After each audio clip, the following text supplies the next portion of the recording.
Hey everybody, welcome to day 17 of Hey Nostradamus. We're just gonna sit back, we're gonna relax today. We're gonna have like a Franklin Delano Roosevelt fireside chat, just without the fireside, although there is a fireplace over there that doesn't work. We're gonna sit back and we're gonna do it just comfortable in our houses. We're reading a little bit. It is May 7th today. Whew, you guys are almost done. Can you believe that? I think May 26th is your last day. What is that? 17, 27, 19 days until you're done? Wow. Okay. So page 204, going back to Heather, it's been a little bit. It's been a little bit since we did this together. So we're going to get back into it. The last thing she talked about was the 5 traits that she thinks are the worst, and jealousy's being the worst trait. And she's jealous of Cheryl. I mean, how can you not be? Um, but let's get back into Heather talking about uh, um, Allison, the psychic, the messages coming from Jason, et cetera, et cetera. Okay. Thursday morning, 6 o'clock. No sleeping pills last night, and Allison has revealed the full length of her fangs. First, a call came in from my car guy down in Pemberton. Hi, Heather, it's Gary. Gary, hi. Heather, I've got some lady came in here, jittery old thing like a librarian with a clap, got a whole bunch of repairs done on this old boat of a cutlass, and then she says you're the one who's supposed to be paying for all of it. I'm in the back room right now, and I just have to ask you if this is the case or what. How much, Gary? With taxes, just over 2 grand. Holy, that's what I thought. I paused before saying, Gary, I'll pay. You sure about that, Heather? Yeah, I'm sure. I put down the phone and tried to appraise my new situation coolly. I was her slave. Trust me, having one's paranoia confirmed can be a relaxing, almost sedative sensation. The first thing I did was stop phoning her. I knew she'd phone me and she'd only do so when she knew the time was right to strike. This freed me to do things I'd been neglecting. I cleaned up the place as though performing an FBI crime scene sweep. I put everything of Jason's that held his smell in extra large Ziploc freezer bags. All his toiletries, his razors, his brushes, bagged. His wallet by the fruit bowl, bagged. I bagged his dirty underwear and t-shirts and shoes, and I also bagged all the clothing that was in his hamper. Once I'd isolated all his personal effects, I opened each bag and held it up to my face and inhaled for all I was worth. I wondered how much longer his odor would last. The smell of his cheap underarm deodorant made me cry. I drank most of a bottle of Bailey's and passed out, much better than sleeping pills. I was woken up around 9 this morning by a phone call from Larry asking if I was okay. I said I was sick. I am sick. I looked at the pile of Jason's things. I knew I had to start my life all over again from scratch. I could go to work, sure, but I'd be a husk. There's no way I'd ever meet anybody again, and in real life, I'd become the invisible blank of a person I pretended to be in the courtroom. So, where do you start when you want to start your life again? At least when you're young, you're also stupid. But me, tick, tick, tick. I made coffee and was going to call Barb when the phone rang. Hello? Hello, Heather, it's Allison. Hello, Allison. My voice was stripped of spark, a prisoner's voice. I thought I'd call, see how you're doing. I had another message come to me. You did you? Yes, and it was quite a long one. That's nice. Should we get together? Yes, Allison, we ought to get together. Why don't I come to your office or wherever it is you work? I work from home. Why don't I come to your house? Oh, no, I never let clients come here.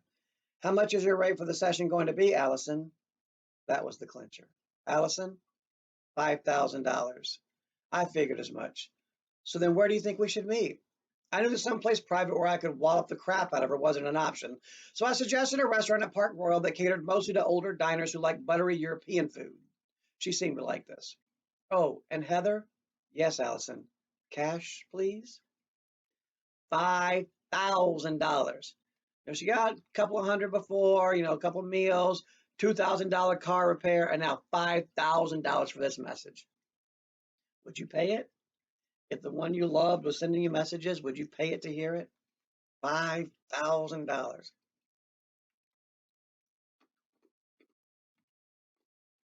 I got a mint. That's these pretty cool mints. Let me show you.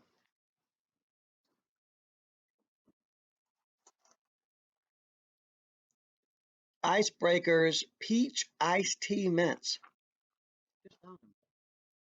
I'm loving them. All right.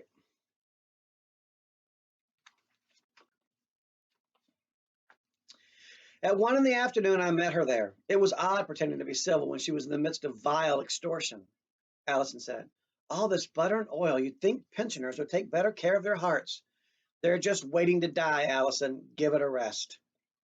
Wiener schnitzels appeared on the table, but I didn't touch mine. Allison's vanished as though eaten by a cartoon wolf. As she downed her last bite, she said, there. Now, shall we get down to business? Yes, Allison, let's. Do you have the payment? I showed her the money in 20s taken from the shared account Jason and I were using to save for a down payment on a small house. It was inside one of the leftover Ziploc bags. Here. She appraised it quickly. Fine. I had a message last night. I don't know it. Known. I don't known. Typo. I don't know what any of this means, but here goes. She then began mouthing the words she'd received. It was one of our favorite set pieces involving Henry Chickadee, heir to the Chickadee seed fortune. Henry's story is that he spent his days in aisle 17 of the local Walmart saying, hello, welcome to aisle 17. I'm Henry Chickadee. Might I entice you to sample our wide variety of Chickadee seed products? Sometimes Henry would be in his perch beside a small mirror, and when he went back and forth on his swing, he'd say, hello, hello, every time he saw himself. Henry didn't understand what mirrors were or what they did, and if other characters tried to explain it, he'd just gap out. Pure silliness. And so Allison sat there in the middle of this geriatric restaurant, speaking of buttery food, saying, hello, hello, hello. Even though this woman was evil, she delivered the goods. Was there anything else added on to that? Well, yes, fleeced or not, being scammed, not scammed, being taken advantage of, or not. I was starved for connection. He says he misses you. He says he feels lost without you. He tries to speak to you, but he can't. He apologizes for having to speak through me. My eyes were watering. I had gotten what I wanted. Allison said to me, I apologize for being hard to reach, but I have to do what I can to protect my talent in the afterworld. Yeah, sure. Whatever. I'll be phoning you soon. I'm sure you will. I didn't say thank you, and she didn't seem to expect it. She and her depressing pilled teal fleece jacket left the restaurant. I threw some bills onto the table and followed her down the mall and out into the parking lot where she got into her claptrap cutlass. I took her license number, went home and called Lori my mole. She gave me the name and address of one Cecilia Bateman at an address in Lynn Valley, a 1960 subdivision that had been missed by every scourge of redevelopment since. I waited until dark and I went there. I parked a few houses down from Allison's on one of the neighborhood's steeply sloping streets. The darkened trees and silhouettes seemed as deep as lakes. Maybe at some point in its past, this neighborhood was sunny and scraped clean, but now it was a place where you could torture hitchhikers in complete freedom, the loudest of screams never getting past the rhododendron borders. I felt like I was 15 again, spying with my old friend Kathy on the Farrells, who, as teen legend had it, were highly sexed and given to orgies. The most we ever saw was handsome Mr. Farrell and his wife front sucking beer and watching hockey. But to this day, wife fronts get me going pretty quickly. But back to Allison, or rather, back to Cecilia. I walked up a driveway so steep as to feel dreamlike. From a real estate agent's point of view, Chez Cecilia was a teardown, but so is most of North and West Vancouver. This kind of 1963 house was so familiar to me that I didn't pause to acknowledge its ludicrous existence at the top of a mountain where nobody should ever live, a yodel away from pristine wilderness, an existence made possible only through petroleum and some sort of human need for remaining remote while being relatively close to many others. Even in the dark, I could see that the house was stained a sun-dried blue, like bread mold, the same colors then Allison Cecilia woman's car, as thin as this Allison slash Cecilia woman's car, because her real name is Cecilia Bateman. So yes, I saw her car in the garage, one car only. There were a number of lights on, and I could hear the dull, glugging sounds of a TV in the background. I went through the garage, right to the back of the house. Nothing had been mowed in years, and my clothes were a magnet for leaves and cedar droppings and cobwebs. Why was I even here? I didn't want to murder her, even though it would have been fairly easy to do so. I didn't want to confront her because I didn't want to lose my connection to Jason. Cecilia is the only game in town. I maneuvered closer to the back of the house and looked in the windows with impunity. There she was, rooting around in the freezer, removing a cardboard box containing the TV dinner. She put it on a butcher block counter and removed the cardboard top. She read the French language end of the carton, turned it around to the English end, then proceeded to timidly poke one, two, three holes in the dinner tray's plastic film. She opened her microwave's door, put the meal inside, punched some buttons, and then she just stood there for maybe 3 minutes, her arms across her chest, contemplating her existence. This is when I felt the chill. This is when I once more realized that Allison/Cecilia is basically me, an older version of me, but a woman marooned, manless, and geographically remote, contemplating the life of iffy labor, a few thousand more microwavable meals, and then a coffin. This might make you think of Reg, Jason's dad, right? Because this is what Reg was doing. He was making a meal when he had the heart attack and just dropped it there and fell to the ground and went to the hospital. That same lonely, unimaginable rest of your life spent without something, someone, somebody, people, a lonely existence. All the lonely people, where do they all come from? All the lonely people, where do they all belong? Ah, look at all the lonely people. Actually, that song is a Beatles song called Eleanor Rigby. And Douglas Coupland wrote a different novel called Eleanor Rigby, in which the narrator is also talking about how, because she's completely alone, absolutely and completely alone. And she's talking about what it's like to be alone and how she could manage her days. And then something happens. And it's actually a really good novel. It's called Eleanor Rigby. If you like Douglas Coupland, if you like Hey Nostradamus, check out Eleanor Rigby. Okay. She had just removed her meal from the microwave when I heard a noise down in the carport, as did Allison. I could see headlights of the branches of various species of evergreen. Allison dropped, rather than put, her meal on the counter, reached into a drawer, found an amber brown prescription container, and removed one or more pills which she swallowed without water.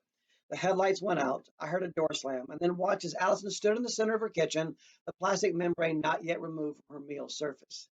A youngish woman entered, 25. I couldn't make out what they were saying, but from my disastrous relationship with my own mother, the bingo zombie, I could tell that this young woman was Cecilia's daughter, and that hurtful words are being hurled back and forth.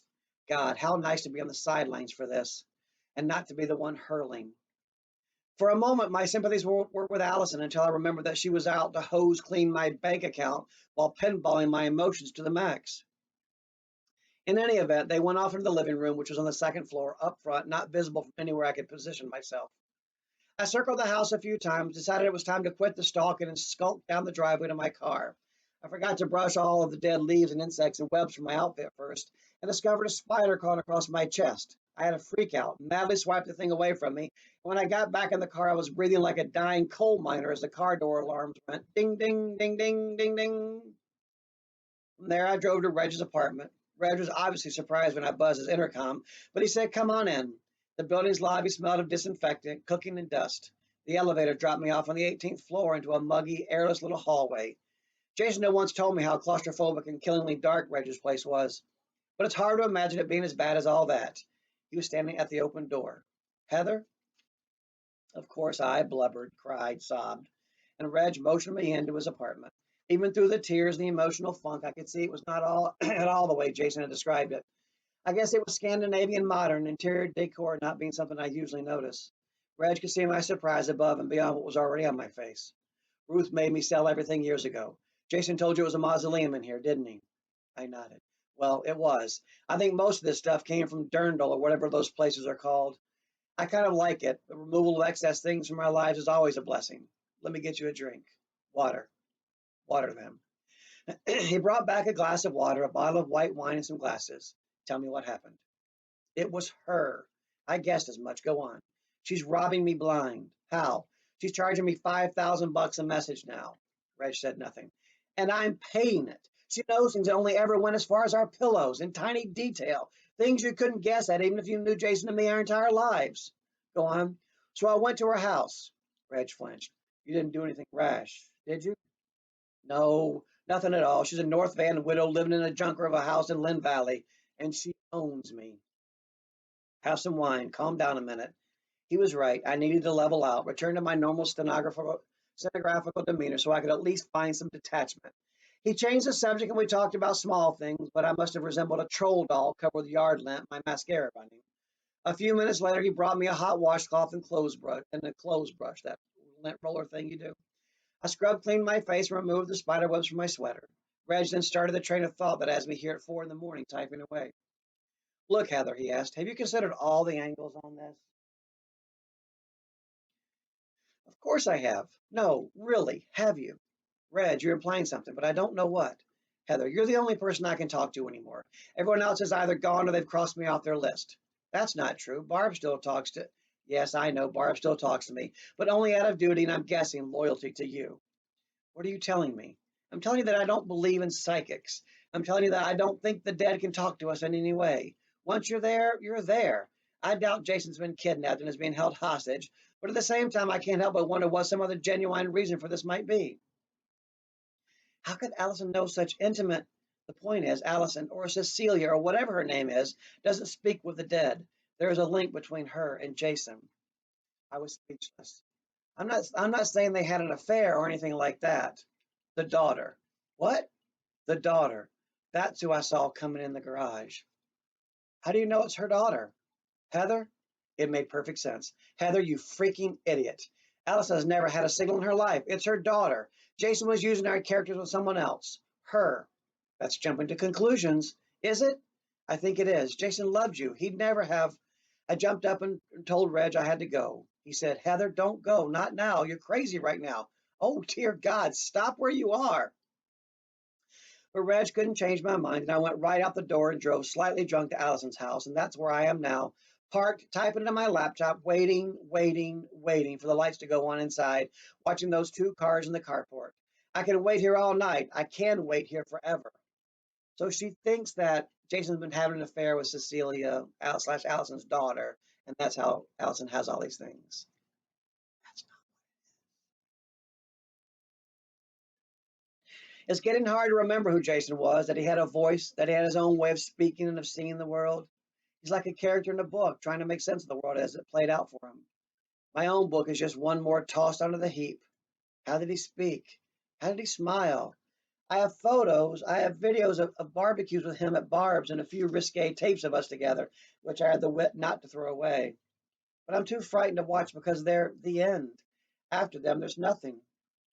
His smells in the little bags decaying. What am I to do?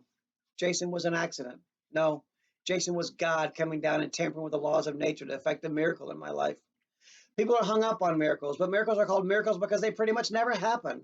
So then who put that dorky little giraffe wearing the suspiciously manly sheepskin jacket on the counter at Toys R Us that afternoon?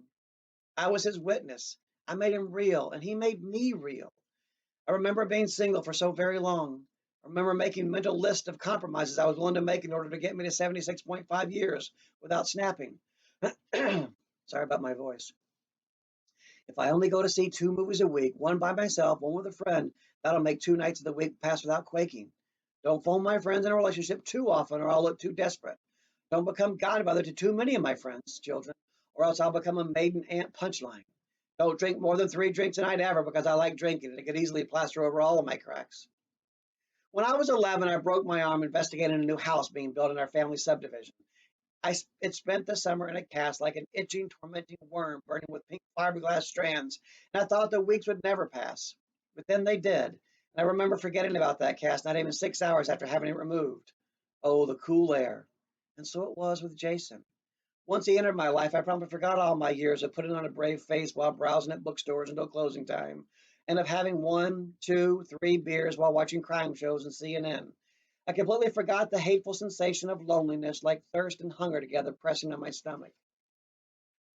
A few times, my old single friends came over to eat with Jason and me at our dumpy but happy little place, and I could tell they were planning to politely remove themselves from my life.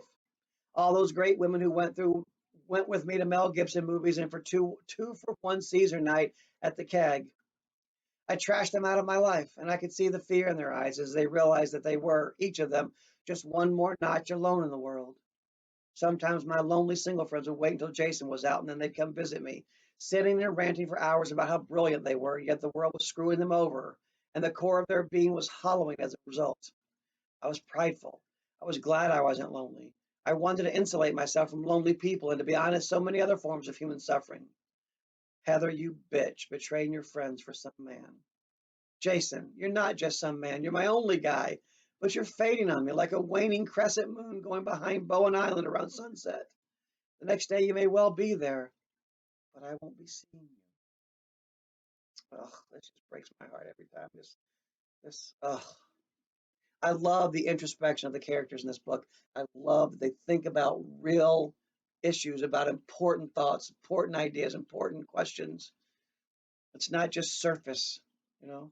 There is surface, and then there's that which is below the surface, the reality that fades when you're doing your monkey tricks for what is it, 5 crowns a week. Your monkey tricks, your daily activities. So you don't have time to think about what's really important in life, though. The real questions. You got to go below the mundane, the deeper level. Delve and ask yourself these questions and think about these things. All right, it's Monday. It's 4 days later. Let's see what happened. And so here I am at work in court. I'll be quitting this afternoon. I told Larry I'd fill in just this one shift and then I'm gone. God only knows who'll ever read these words. Here's what happened. I was in the car outside Allison's, nodding off around 8:30 in the morning when I saw the daughter pull out of the driveway in a red Ford Escort, like every other car on earth. In a spasm of efficiency, I got my car revved and I trailed her down Mountain Highway, then over the Second Narrows Bridge where she pulled onto Commissioner Street, which follows the canning factories and docks as they approach downtown. Weak-choked CN trains covered in graffiti with halos of pigeons, plastic tubs full of fish offal, stuffed and bloody, forklifts, concrete mixers. Mount Baker was like the Paramount logo in the south toward the U.S., and the gulls and geese were seemingly dancing in the flawless blue sky for my enjoyment. It was a cold, clear October day.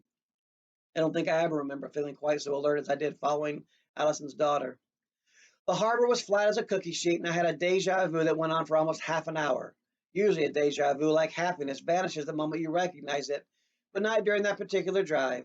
And I didn't feel alone. Someone was in my car with me. A ghost? Who knows? Funny, but whoever it wasn't Jason. It was, oh, hooey. I don't go in for that stuff anymore. Not after what happened. Okay, then what did happen?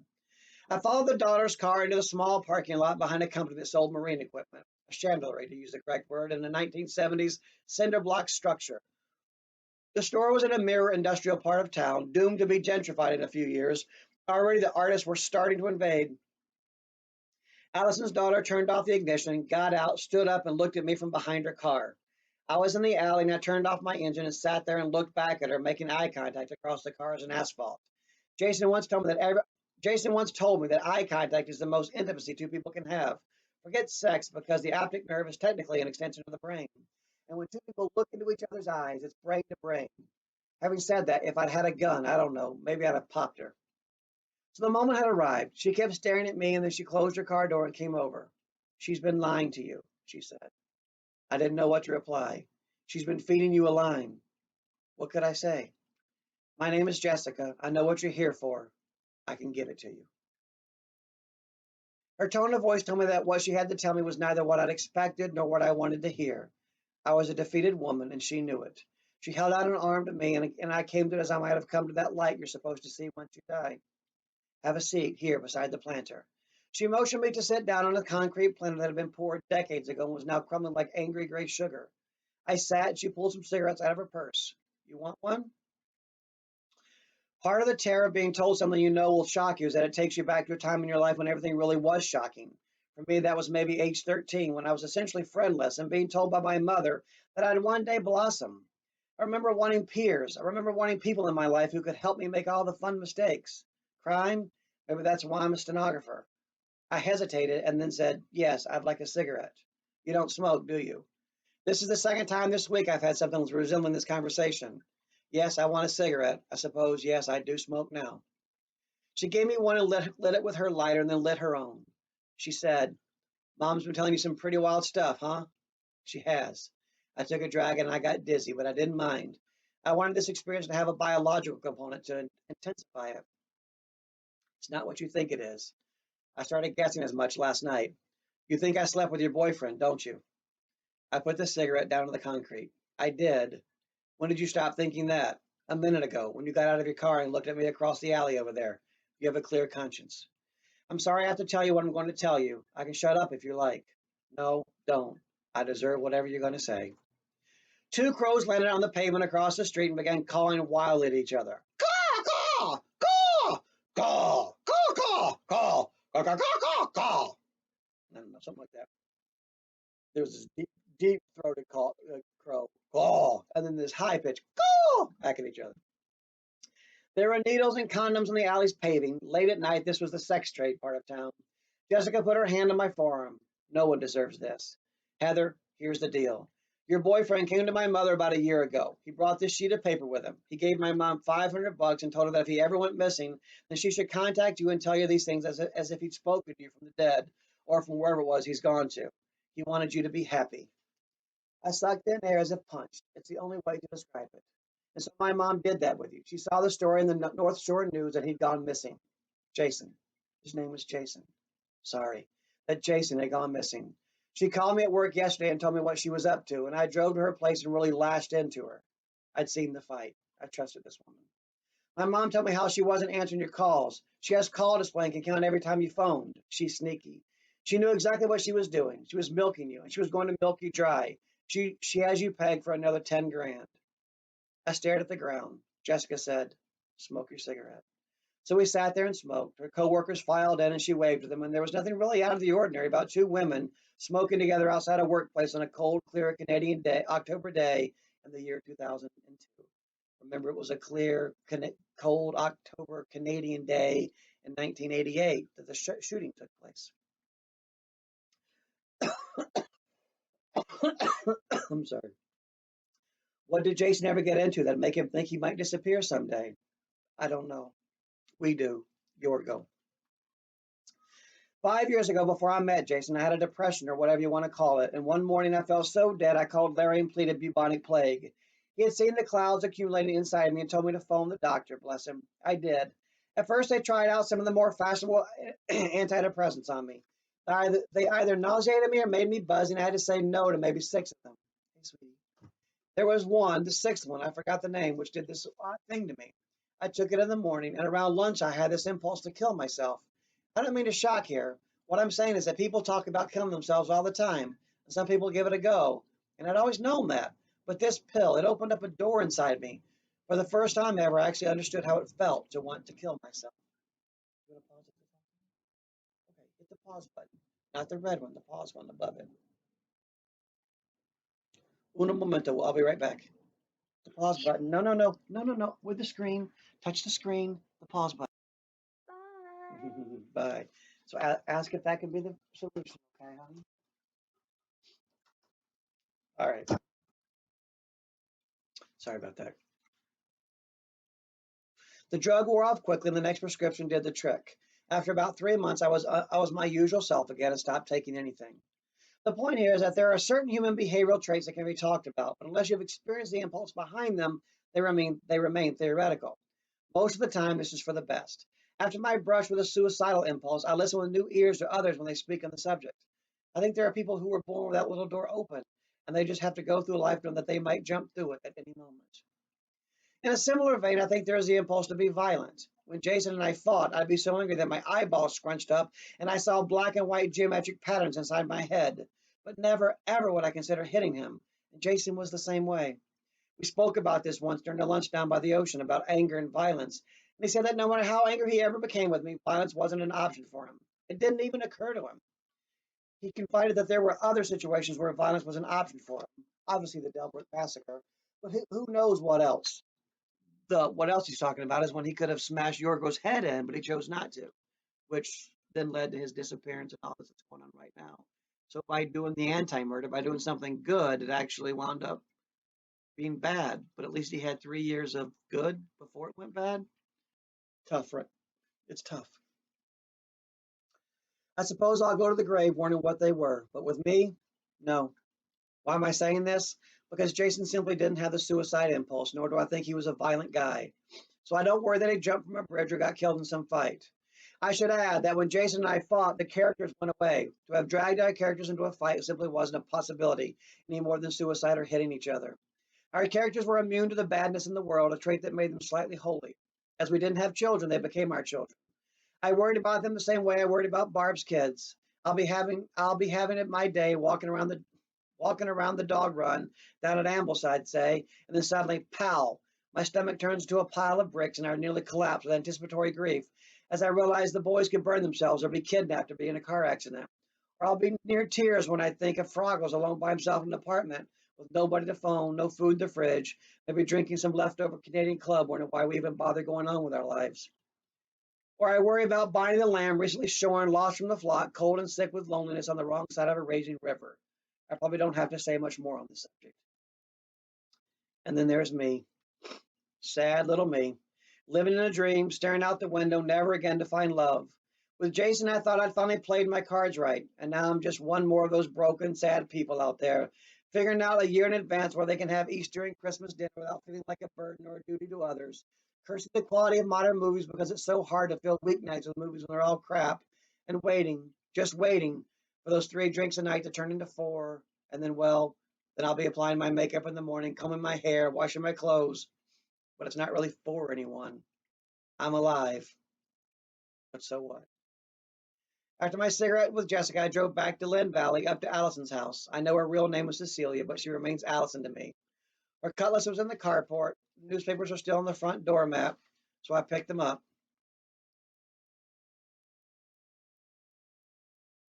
and rang the bell. I'm sorry. Through the badly built 1960s contractor door, I heard shuffling up the stairs from where I knew the kitchen was. There were 3 glass slits in the door, and I looked through them and saw Allison, who stopped on the 3rd step up, looked at me, and froze. It took her maybe half a minute to thaw out, and she came to the door and opened it, a tiny brass security chain across the gap. Heather, it's awfully early. I know it is. She'd have to be a moron not to see a certain level of madness in my eye, but I could tell she misread this as desperation for a message from Jason. I suppose I could let you in. Please do. She unclasped the chain and said to come upstairs to the kitchen for coffee. You look terrible, she said, like you didn't sleep last night. I didn't. The kitchen was generic North Van, lemon lime freckled linoleum floor with 4 decades of wear patterns showing. SPCA fridge magnets, vitamins on the windowsill, and through the window, the primordial evergreen mall that continues from Lynn Valley until the end of the world. She said, I know it must be troubling to wait for messages to come in from loved ones. I said, I'm not even going to dignify that with a response. She looked at me at my small insurrection. Heather, I do the best I can. She handed me a coffee and I sat and stared at her. She had to be an incredible dolt not to see trouble lurking. Last night was physically very active, psychically very active, and I think I received something you might be interested in. I smiled. Again, it's something that makes no sense to me, but these words do seem to mean something important to you. How much will they cost me? Heather, no need to be so crass. I'm out of money. Yesterday was it. Allison didn't like this. Oh, really? I don't know what to do. I'm a businesswoman, Heather. I can't just do things for free. I can see not. I sipped the coffee too hot and too weak. I placed the mug on the tabletop and I looked at my hands. Allison watched me. I began tugging away at a diamond ring on my left ring finger, a diamond the size of a ladybug. Sometimes with Jason, subjects were best left undiscussed. I'd always assumed the ring had fallen off the back of a truck, but then Barb told me she'd actually gone with Jason to Zales to help select it. I had this ring. Allison came over and with the deadened eyes of a Soviet flea marketeer, appraised it in a blink. I suppose so. The ring came free. I handed it to her, and as she reached for it, I grabbed her, yanked her forward, and with my right arm put her in a headlock. I said, Look, you scheming cow, your daughter filled me in on your little prank here, and if you want to live past lunchtime, you take me to wherever you keep the sheet of paper Jason gave you, and you hand it over. Got it? Let go of me. I turned her around and dug a knee into her back. I've never struck another human being before, but I had size on my side. Don't screw with me. I've got a brown belt in Taibo. I studied down in Oregon. See where it is? So where is it? I can't breathe. I loosened my grip. You bring tears to my eyes. Come on, where is it? Downstairs. So that's where we'll go. I felt like I'd been given a prescription drug that opened a 50-pound pair of oak double doors, doors I'd somehow overlooked before.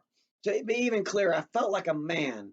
It was surprisingly easy taking full control of Allison's body, but I don't think I'd have killed her. Whatever door this new door was, it wasn't the murder door.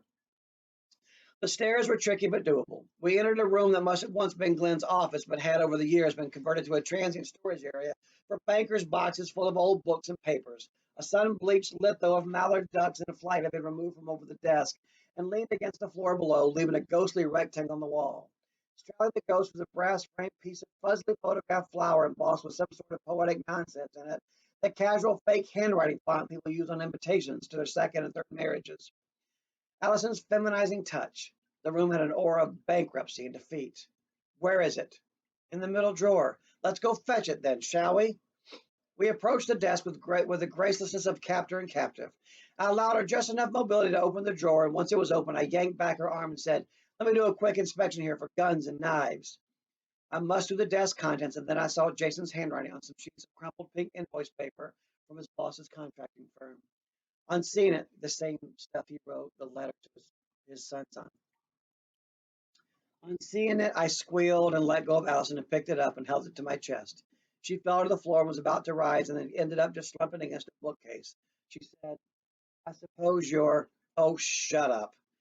I looked at the paper and Jason's little boy printing. His writing was small and efficient, and he managed to cram a lot onto the pages. There were dozens of our characters and their best-known exploits, along with staging instructions. Froggles is the most important and beloved character. He speaks in a high voice, but if you tell him he sounds shrill, he indignantly shrieks, "I'm not shrill!" He drives a Dodge Scamp he bought at a garage sale. Primary enjoyments include winning spelling bees, 12 packs of crunchy flies, and Law and Order reruns. Bonnie T. Lamb is the crabbiest and most politically correct character. She wears an African beanie and horn-rimmed glasses, has a bleeding voice, and can easily have her opinion swayed by her personal kryptonite, cloverines. Her other weaknesses include bad arts and crafts and working in B movies as a walk-on. Her life partner, Cherish, fixes motorcycles, and so forth. I sat down in Glenn's captain's chair and inhaled Jason's letter like it was cherry blossoms. Allison posed no threat. I just heard from the dead. Allison said, "He's gone. You know it, right?" "I know. I'm not trying to be a bitch here, but he's gone. Glenn went. He went and I was left behind.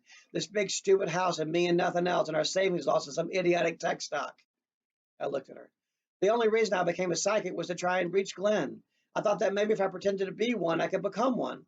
The things I did to try to become one, diets, purges, fasts, seminars, weekends, all of it just pointless. You tried to rip me off." "I did, but you know what? To have seen your face whenever I gave you some words, it was all I'd ever wanted for myself." I was appalled. "How could you use extortion when you were doing something so sacred?"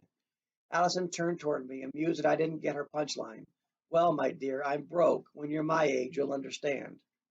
She was still on the floor when I got up and left. I drove home and put Jason's list of instructions inside a jumbo freezer-sized zip-top bag in order to protect his pencilings from rubbing away completely. I removed my shoes and belt and fell into bed, holding the edge of the bag up to my face, and sleep came easily. All right, that's it for today. I know that was a long one, 37 minutes. Goodness, sorry about that. What was this? This was day 17, right? Next time we will do Reg. Well, Reg's section is only a few pages long. You'll see. We'll do Reg's section. We'll find out what he has to say, how he's changed, kind of get an idea of what was going on in Reg's mind when all the other events of the story happened. And then call it quits. I'll give you your final project for Hey Nostradamus and give you a little bit of time to work on that. And man, we'll see where we go from there. It's month of May's almost over. I hope you're doing your final exam. It's the movie project, the one you got before you left school. You told me what you were going to do, or you're supposed to tell me what you were going to do before school left. And then, or somebody did before school left. Sorry, some of you have sent me a text or a message. So make sure you're doing that. Don't wait till the last minute. Cannot extend the time. Technical issues are no excuse for not getting it in. It's got to be a doctor's note. It's a final exam. It's a Aquinas policy. All right, folks. I love you. I miss seeing you every day and talking to you. But you're almost through this. You're almost through high school and then start whatever lies afterwards. Stay happy and healthy, folks. I'll talk to you next time. Bye.